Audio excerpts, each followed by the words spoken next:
In October of 1787, there began to appear in the newspapers, particularly in New York, but picked up and republished around the country, a series of letters. These letters were written to the people of New York. They were intended for the people of New York. They were attempting to sway the people of New York, both for ratification of the Constitution and against ratification of the Constitution. They were very well written. They were very persuasive in their arguments. Both sides were very well written and very well thought through. One side, the Federalist papers, of course, has come down to us, gained fame and fortune, I suppose, because they will ultimately win the argument. They are well thought through and well published and well organized. The other side, the Anti-Federalist papers, not so much. Not because the arguments aren't good. They are very good arguments. In fact, there is a famed Federalist in Pennsylvania who will take a bunch of these Federalist papers that he's been given to share with his constituents as part of the debate, and he looks at them and says, these are too good. And he hides them and doesn't let anybody read them because he's afraid that it will convince people to not vote for the Constitution in Pennsylvania. The Anti-Federalists of that day, I have often said, are the ideological grandparents of the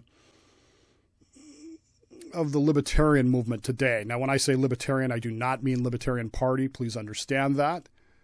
I do not mean the Libertarian Party. I mean the libertarian ideal. They share many of the same ideas, and they share many of the same flaws in a lot of ways.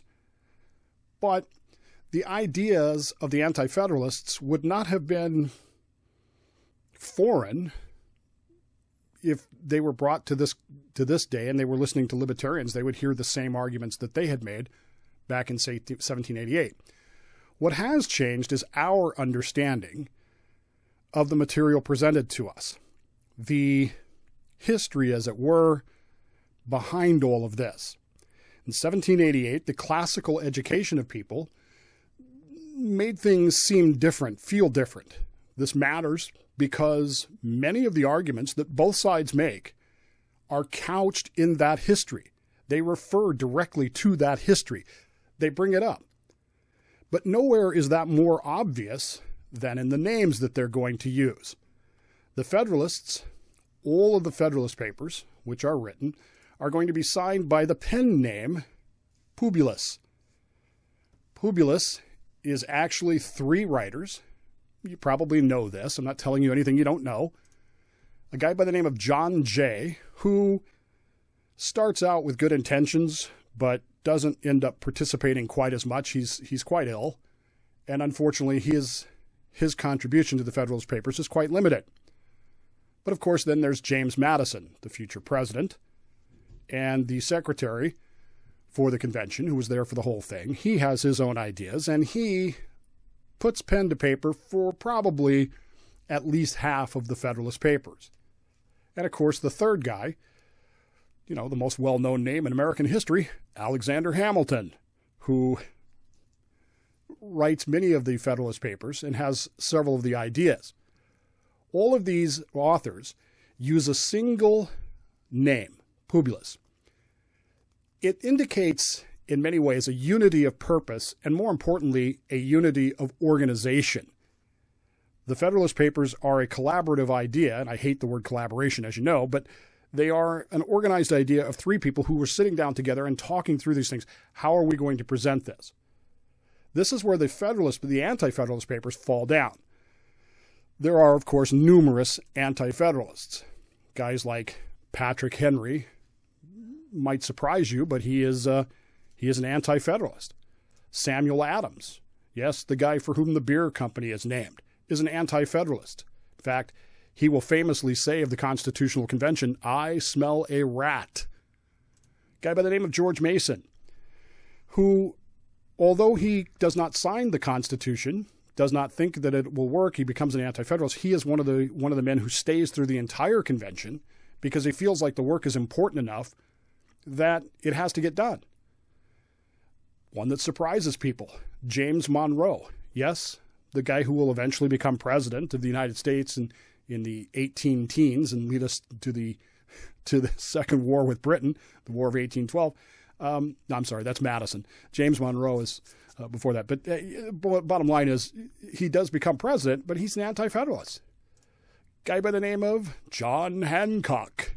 You know this guy, right? Because of his signature. He is vehemently anti-federalist.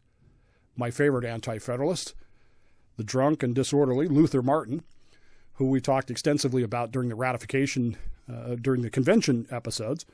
Luther Martin is a diehard abolitionist, and he doesn't feel like the Constitution does enough to end slavery, and so he opposes it. There's Richard Henry Lee. This is the man who came up with the idea of putting together the Declaration of Independence. He was the one that made the motion to do that. He is a firm believer in independence, and as a Virginian, he and Monroe, as Virginians, kind of stand in a weird place because most Virginians seemingly are for the Constitution. A guy by the name of Robert Yates, who virtually nobody's ever heard of, but he will actually become one of the leading authors of the Anti-Federalist Papers. But above all of these men stand two. There are two Anti-Federalist people who really dominate the position. George Clinton is the governor of the state of New York, and he sees the Constitution as proposed as being detrimental to the state of New York. I've mentioned in the past that some of the states were toying with the idea of going their own, and I said on one of the ratification debate podcasts that, in my opinion at the time, Virginia was was the only state that could have done it. I don't think it's that way anymore. New York probably could have survived on her own. What probably would have happened is she would have subsumed Connecticut, Rhode Island, Massachusetts, New Hampshire, and formed her own republic in the north. But she could have done it. And Clinton, who has really the only economy in the entire United States that's actually working, sees the Constitution as trying to take that away. He sees a grave danger in subsuming the states to a powerful national government that will destroy what he has built in New York, and he doesn't want that. The other anti-federalist, who most people have never heard of, in fact, it's a name that baseball fans might know slightly, but not really well, a guy by the name of Melancton Smith. In fact, he is so unknown that there's no real actual portraits of him painted. He just seems to be one of those guys that's in the background. But he is very, very, very eloquent in his speaking and particularly his writing. And many people, including myself, believe this is one of the big differences between the Federalists and the Anti-Federalist Papers. The Federalist Papers, we know the three guys that wrote them, and we know almost all of who wrote which one. There's a couple that are kind of, we're not sure, but we know it was one of those three guys, and in most cases one of those two guys, and we know who wrote most of them. In the case of the Anti-Federalist Papers, we know virtually nothing. I mean, there are some we know who wrote definitively. There are some who we don't know.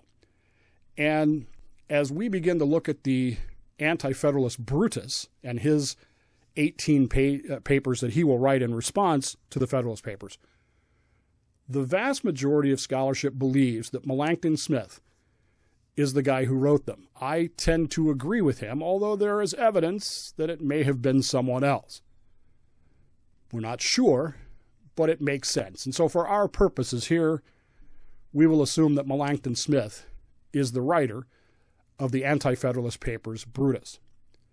And so all of this brings us to this conflict that we're facing in the papers in New York, the Federalist Papers versus the Anti-Federalist Papers, particularly Brutus. It brings us to this concept of these two groups of papers signed by these names, Publius and Brutus. And why do they use these names? Well, there's a lot of reasons why, but I think the two most important reasons are it separates the writer from the content. In other words, if you don't know that Publius is John Jay, Alexander Hamilton, and Madison, James Madison, you're less likely to use your opinion of them as you judge what they're saying. Like today, it's not what is said, it's who's saying it. And if you can remove that from there, then all of a sudden it kind of cleans that up a little bit. And the same is true with the Anti-Federalist papers and Brutus. If you knew that Melancton Smith wrote those papers and you didn't live in New York, you might be going, who the devil is Melancton Smith? Who would name their kid Melancton? Even in this era, who would do that? And so by choosing those names, they remove the writer from the opinion. It would be like having, I guess in a way, it would be like having an anonymous Supreme Court ruling. In some ways, that might be better because you wouldn't know which justice came up with that. You wouldn't know which writer came up with these papers, and so you wouldn't be prejudging the paper by who wrote it. There are people who do that even today. There are people who say, oh, that Dave Bowman guy, I'm not listening to that. I don't care what he has to say. That Rush Limbaugh guy, I don't care what he has to say. I'm not. And we all do it. We all do it. And so by removing that, that's one reason why they do that. The second reason is this is an appeal to the emotion and the tradition of the people of New York. They have a much different, a much more classical understanding of history than we do today. And these two names, Publius and Brutus, have deep meaning, particularly in that era of the Enlightenment when we were talking about, well, liberty. But in order for us to understand this today, we have to go way back in time, way back in time, more than 2,500 years. We go back to 534 BCE. In 534 BCE, Tarquinius was upset with the king of Rome. He was the grandson of a previous king of Rome, and he didn't like the new guy. He was angry, and so he accused him of being abusive of his powers. The king admitted to abusing his powers, threw himself upon the mercy of the people, and the people said, no, that's fine, we love it. I'm not making that up. They really did. But this did not make Tarquinius happy, so he basically deposed the king, had him executed, and took over as king himself in 534 BCE. Now, Tarquinius does something that is reminiscent of other tyrants throughout history. He gives himself a nickname, like Antiochus names himself Epiphanes, Octavian names himself Augustus, so forth and so on. He does the same thing. He gives himself the name Superbus, Tarquinius Superbus, meaning he is superb. It's where we get our word superb. He's the greatest. He's the coolest. He's the guy. And he begins a 25-year reign in which he basically walks all over the Senate, gets rid of senators, drains the Senate to nothing, and just begins to commit depravity, the likes of which we've rarely seen in history. If any of you have ever seen the movie Caligula, and I'm not recommending that you do, that's not what I'm saying, that movie will actually give you a taste of what the rule of Tarquinius Superbus was like. There was a great deal of sexual depravity, a great deal of abusive depravity. It was not unusual for him to just kill nobles just because they made him mad. He would take freedmen and make them slaves. He would make people work for him. He would do just all kinds of things. And one of the worst things he did was he would just start wars. Every time the plebs, the people, would start getting raucous, rebellious, he would start a war. and forced them to go fight his never-ending war upon wars in order to drain what was going on, in order to put a stop to it. He was very abusive, very rude, very mean, had his own family members executed. In fact, there's one of his family members who he lets live because this guy's an idiot. He's just slow. He doesn't seem to be all there, but he has the rest of the family killed. And like so many times in history, that was a mistake. There came a night when the war was going on in 509 BCE, and Tarquinius had taken his army to the war. And along with that, he had taken his son and one of his nephews, who were officers in his army. And as so often happens with army troops, they were sitting around one night and debating whose wife was more virtuous. These two guys, his son, who's also named Tarquinius, this is why it gets confusing, and the other guy whose name is Colintius. I always mispronounce it, sorry. Colintinus. And they're arguing about whose wife is more virtuous. And Colintinus is saying, my wife is because she loves me and she's doing what I asked her to do. And of course, Tarquinius' son saying, no, my wife's more virtuous. And so they hit upon this bet. And now, again, this is where history becomes literature, almost like Shakespeare. There are those who will tell you that this history is myth and that it's just poetry written to celebrate things and to make the Tarquinians look worse than they really were. But keep in mind something. It doesn't matter if it was that or not, because this is what our framers and the generation of our America in 1788 understood as history. We have modern scholarship that goes, well, this may not have happened this way. That doesn't matter. Because the people who wrote the Federalist and Anti-Federalist papers, the people who wrote the Constitution, the people who wrote the Declaration of Independence understood this as history. That these two guys got on their horses, rode back to Rome to see whose wife was doing what, with whom, and when. When they got to Rome, they discovered that Tarquinius' wife, as the poet writes, was feasting with her intimates, which is a very nice way of saying she was involved in an orgy and was being sexually depraved and not loyal to her husband, who, of course, the idea of marriage is one man, one woman, and so forth and so on. This, of course, put the bet in jeopardy, and especially so when they went to Colonidas' wife, and she was found diligently weaving clothing for her husband and his troops, and making sure that equipment was being put together and doing things for her husband that she was supposed to be doing.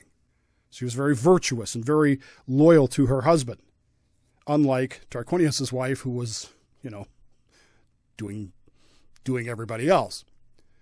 This caused Tarquinius to become very, very obsessed with Colonidas' wife, Lucretia. And he decided that he was going to have her. And so over the next couple of weeks, he kept going back to Rome and pressuring her. And eventually he told her that she had to have relations with him. And if she didn't, he was going to kill her and tell everyone else that he had found her with a slave, having relations with a slave, and, essentially blackmail her. And so in one of the tragic incidents of history, Tarquinius' son, Tarquinius, raped Lucretia. And she, of course, was hideously shamed by this, embarrassed by this, and problematic for her. After everything happened, she called her husband, Colonidas, and her father, and some of their friends, one of whom happened to be that idiot guy. Remember him that didn't get killed by the king because he was, slow and dumb? And those friends came, and she explained everything that was happening to her. And then she stabbed herself in the chest and killed herself right in front of them. And this, of course, inflamed passions. It inflamed anger. It was then that this man named Brutus, which, by the way, in Latin means dullard or idiot, stepped forward, grabbed the knife out of her chest, yanked it out, held it up, and said, "We will kill any man who desires to rule Rome by himself."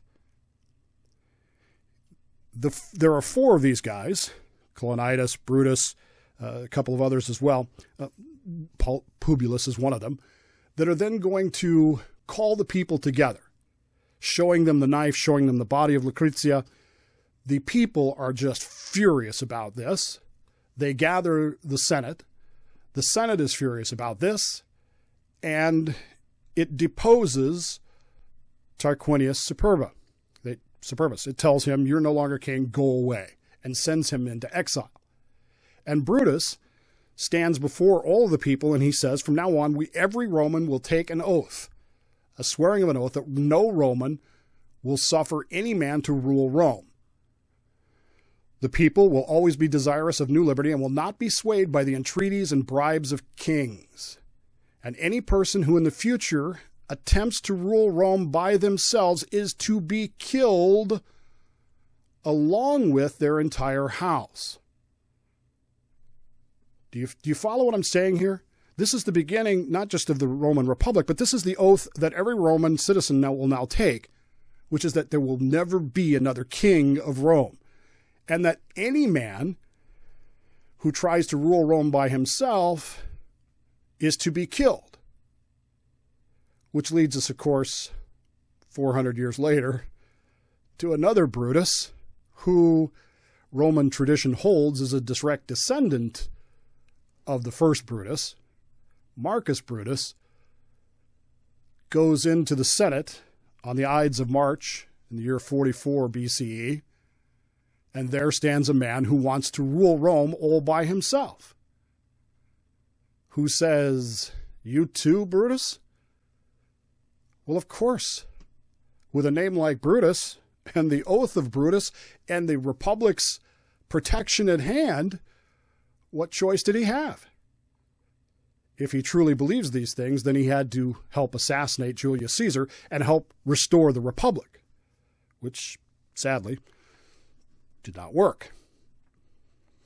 These two names, Publius and Brutus, both there when Tarquinius is deposed, both of them are part of that group that is there when Lucrezia kills herself.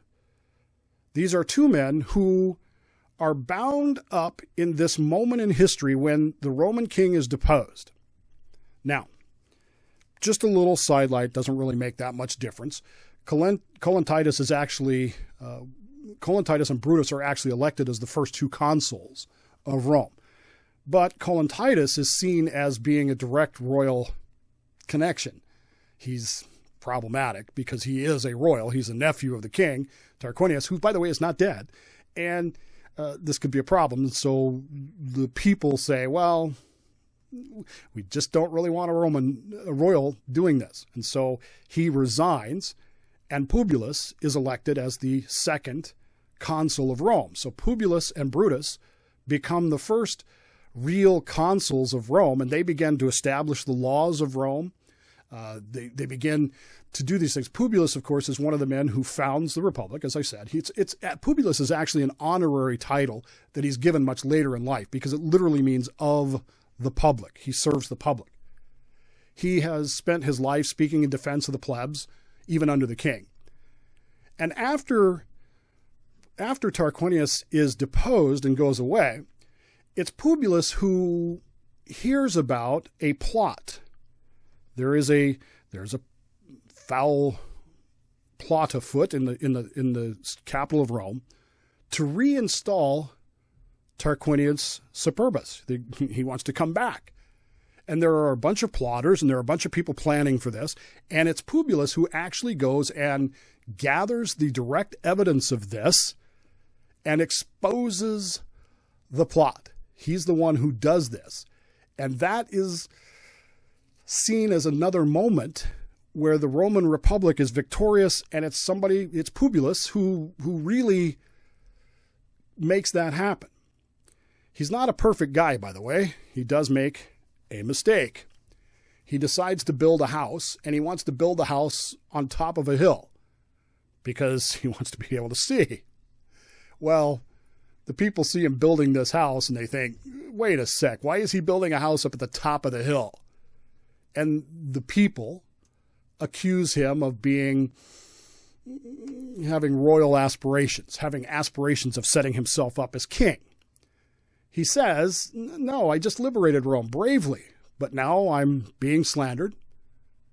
I'm the bitterest enemy of the former kings, so I shouldn't be accused of wanting to be a king. And he destroys the house in one night. He tears the whole thing down. A Roman tradition holds that he did it by himself. It's hard to believe, but they did. And after that, a temple called the Temple of Victory is built on that site where his house stood. And it's one of the ruins that you can visit in Rome today. Publius is considered by, as the historians write, he's considered by universal consent to be the ablest man in Rome. Listen to this. In peace and in war. Does that phrase sound familiar to you at all? Does that phrase kind of ring a bell in the back of your head going, wait, where have I heard that before? I've heard that somewhere. Where have I heard that? Oh, yeah. George Washington, first in peace, first in war. And so by adopting this name Publius, there's almost like this connection. Publius, George Washington. Right? George Washington uncovered plots. George Washington overthrew a tyrant. George Washington went home as Publius did. Publius, when he dies, he is completely, he's in poverty. He has no money. He has not gotten wealthy in the service of his country. He has to be buried at the expense of the people. People make donations to bury him and to have his funeral. And of course, modern scholars look at this whole thing and go, well, that's ridiculous. That's just literature. It's not history. But in 1977, there was a digging going on, and an inscription was discovered that proved the existence of a man who went by the name of Publius, the name that fits here. And I realize looking at that, you probably can't read that, and neither can I. But it proved that at least someone with that name and surname existed in that time frame. And so kind of gave some impetus to this. That's the story of Publius. The other man's name, of course, is Brutus. And Brutus literally translates as dullard or idiot, who, well, it's not a very flattering name, is it? He's the nephew of the king, Tarquinius Superbus, who had his entire family killed, and he survived by acting like he was a moron. He didn't understand anything. He didn't grasp any of what was going on. And so he was allowed to live because he didn't seem to be a threat. Again, his story, modern scholars look at it, they go, well, that's just literature. It's not history. But I say to you again, one of Dave's maxims, I learned this when I was in the Holy Land many years ago. One of the things that had happened in the Holy Land was that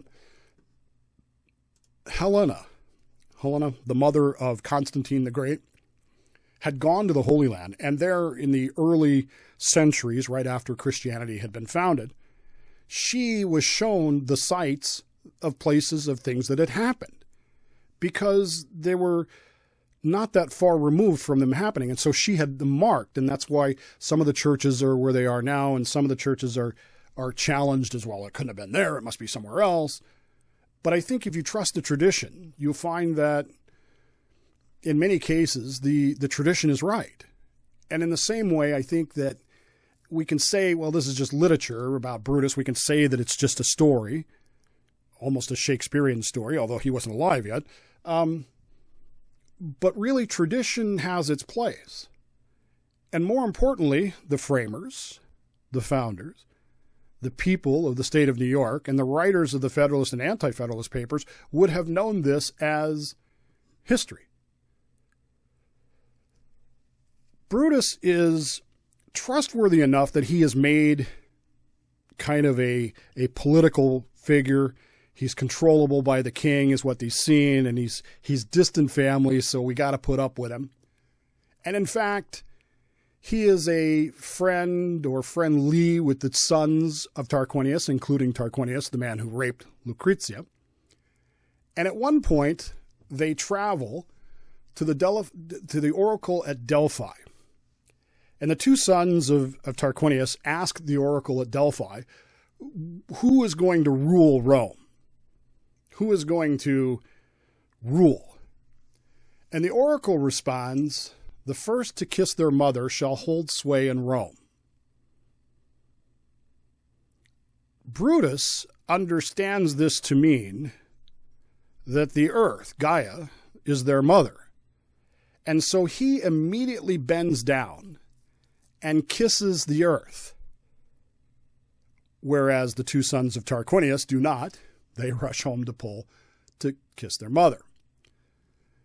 Eventually, the bet over the woman that we talked about, Lucretia, that goes through. The men are the people who oppose Tarquinius, Brutus, Publius, Colentidas, they're all furious. But it's Brutus who pulls the knife from her breast, holds it up, and says, we will kill the king. We will destroy the king. It's Brutus that convinces the Senate to depose the king. And more importantly, he convinces the army to support them in establishing a new government and getting rid of the king. The king flees. And as we talked about, the oath of Brutus takes form as a Roman pledge. He's also responsible in many ways. He is responsible for the oaths of office that officials take when they take their office. He is responsible for the Curiate Assembly, which becomes an important part of Roman law and Roman rule, Roman Republic rule. He is the one who establishes the concept of alternating power, that no one person should have power for too long. For those of you who like the term limits. He brings back the Senate. Tarquinius Superbus had just decimated the Senate, but it's Brutus who restores the Senate to its proper place.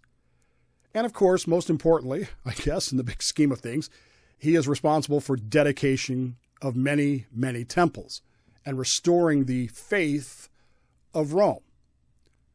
But it's that moment when he pulls that knife out of Lucretia's breast that really establishes Brutus as one of the most important leaders in all of history, and a man who, along with Publius, will essentially found the Roman Republic. The problem is, of course, as we talked about before, remember that plot that was going on in the background? That there's this plot going on to restore Tarquinius Superbus to power. Well, in order to do that, of course, there's going to have to be bloodshed. Brutus, Publius, Colentidas, all these other guys are going to have to be killed. Lucretia's father are going to have to be killed. And there's going to be a lot of problems. Well, of course, it's Publius who goes and discovers where the plotters are, what they're doing, their plans, exposes them for the entire world to see, and they are all arrested and put on trial. What surprises everyone is that two of the plotters, two of the men who are planning to kill Brutus, Publius, Lucretia's dad, whose name I'm not even going to try to say, and Colonidas, along with others, are Brutus's own two sons. His own two sons have plotted with Tarquinius because they see themselves as, relatives. They see themselves in line for power. And perhaps even they kiss their mother. I don't know. But these two young men are involved with that. And it's Brutus who has to condemn them to death for their action as part of the plot to restore Tarquinius to rule and destroy the nascent republic. And so he watches, after he passes sentence, he watches as his two young sons, well, not young, but you get the idea, as his two young sons are first stripped, beaten, and then beheaded. And we're told that he watches with stoic unemotional attitude, that he doesn't really say or do anything as these two young men are executed.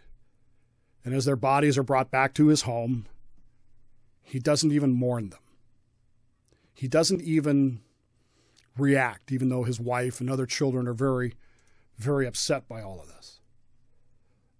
That's the story of Brutus, who the Anti-Federalists chose as their pen name. These two names have very, very deep meaning, particularly to those who understand and pursue the ideas of liberty and Republican government, not party Republican, but Republican little r. Each of these men were founders of the Roman Republic, to which the writers of the Federalist Papers and the Anti-Federalist Papers are going to appeal as examples of why we should or should not have this Constitution. And you might say to yourself, well, wait, Dave, wouldn't they both want the Constitution, or wouldn't they both want no Constitution? It's not that simple, is it? Because there are clear and specific warnings about character and conduct in each of these two men. Publius will protect the rights of the people, but he also doesn't think clearly sometimes. He wants to build a house up on the hill, which maybe there's nothing wrong with it, but it looks bad. But at the same time, he shows humility because he doesn't have any money. He's not getting rich in the service of his country.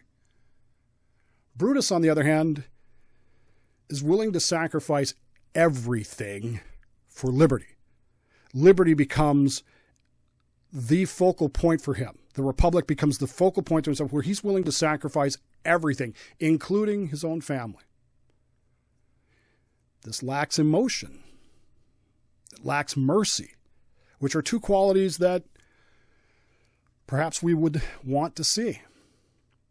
But both are seen as heroes to Republican values and to liberty. Now, the Republic that they will found, the Roman Republic, founded in 509 BCE, which existed until 44 BCE, when Julius Caesar was assassinated and Octavian established the empire. The Republic had many, many problems. And many of those problems are similar to the problems we have today. And many of those problems are similar to the problems they had in 1788. It will surprise you when we get to those. And it's the Anti-Federalist, Brutus, who points out the fact that even though we founded this republic, it had issues that this Constitution, as proposed, doesn't really solve or address. He points out those issues. And maybe that's why Melancton Smith chose that name, because it has a deeper meaning then than it does today. We don't know this history.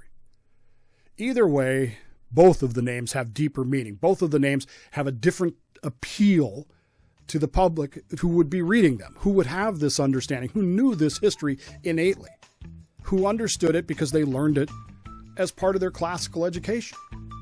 The names represent an appeal to the history and the emotion which was well understood in that day. And in that context, we are going to begin to explore their argument in favor of and against the Constitution. Hopefully, we today, 2 centuries beyond the Federalists and Anti-Federalists, the Publius and Brutus of that era, hopefully we will gain a better understanding ourselves of what they were saying to us 2 centuries later.